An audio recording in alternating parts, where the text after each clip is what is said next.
একটা হচ্ছে গণভোট হওয়ার ক্ষেত্রে দীর্ঘদিন অনৈক্য ছিল, কিন্তু এখন আমরা সবাই একমত হয়েছি যে গণভোটের মাধ্যমেই যে জুলাই চার্টার যেটা হয়েছে সেটাকে অ্যাকসেপ্টেড করা হবে এবং গণভোটটি কখন হবে এই নিয়েই কিছুটা দ্বিমত আছে। অনেকে বলেছেন গণভোট এবং জাতীয় নির্বাচন একসাথে হবে বা একসাথে হলে ভালো হয়। আমরা বলেছি না, গণভোট একটি আলাদা বিষয়, জাতীয় নির্বাচন একটি আলাদা বিষয় এবং দুটি অত্যন্ত গুরুত্বপূর্ণ বিষয়। গণভোটটা হবে আমাদের যে সমস্ত রিফর্মস হচ্ছে, সংস্কার হচ্ছে, জুলাই সনদ হিসাবে যেটা একটা প্যাকেজ হিসাবে আমরা হ্যান্ডেল করছি, সেটাকে নিয়ে গণভোট হবে। সুতরাং এই গণভোটটা আগে হয়ে যাওয়া দরকার। জনগণ যদি অ্যাকসেপ্ট করে সেই গণভোটের ভিত্তিতেই হবে, ইলেকশন হবে, তো তাহলে তো সেটা এখানে শেষ হয়ে যাবে। সুতরাং বিষয়টা খুব স্পষ্ট হবে বিফোর ইলেকশন এবং ইলেকশন তার ভিত্তিতে হবে।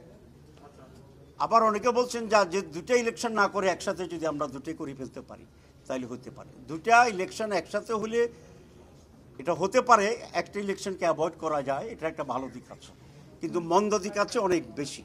প্রথম মন্দ দিকটা হচ্ছে জুলাই চার্টারে এমন কিছু ইস্যু আছে যেটি আগামী নির্বাচনের একটা সাবজেক্ট হবে, বিষয় হবে। যেমন আপার হাউজের একটা সাবজেক্ট আছে এখানে।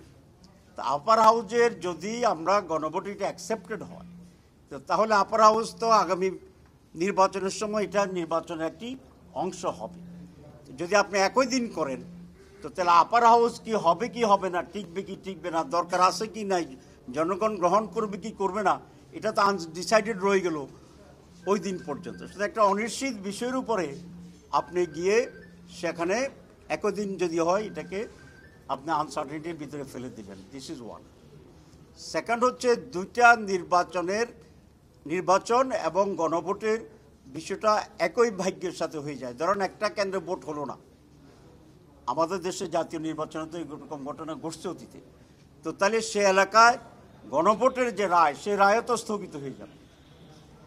এই জন্য দুটাকে একাকার করলে একটার ভাগ্যের সাথে আরেকটার ভাগ্য মিলিয়ে যাবে। জুলাই চার্টারের ব্যাপারে আমরা সকলে একমত আছি, তাহলে সেখানে একটা টেকনিক্যাল প্রবলেম আছে।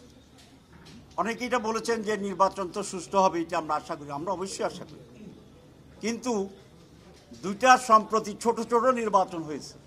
ঢাকা বিশ্ববিদ্যালয়ে একটা হয়েছে, জাহাঙ্গীরনগর বিশ্ববিদ্যালয়ে আর একটা হয়েছে। দেখেন, ঢাকা বিশ্ববিদ্যালয়ে রাত 3টা 4টা পর্যন্ত আমাদের টেনশনে ঘুম আসে নাই, কারণ ওইখান দিয়ে ধাক্কা মারে, ওইখান দিয়ে মিছিল করে, ওইখানে একটা অভিযোগ করে। তো ইলেকশনটা সুষ্ঠুভাবে হওয়ার পরেও সহজে মেনে নেওয়ার যে মানসিকতাটা, এটা কিন্তু আমরা দেখিনি। জাহাঙ্গীরনগর নির্বাচনে 48 ঘন্টা পরে রায় দিচ্ছে, ঠিক আছে না? বিসিকে পাওয়া যায় না, ডিজিএফআইকে দৌড়িয়ে আনতে হয়। এখন কোনো কারণে যদি জাতীয় নির্বাচন সুষ্ঠু না হয়, একই দিনে যদি আমি জুলাই চার্টারের উপরে গণভোট করি, তাহলে সেটাও তো সুষ্ঠু হবে না।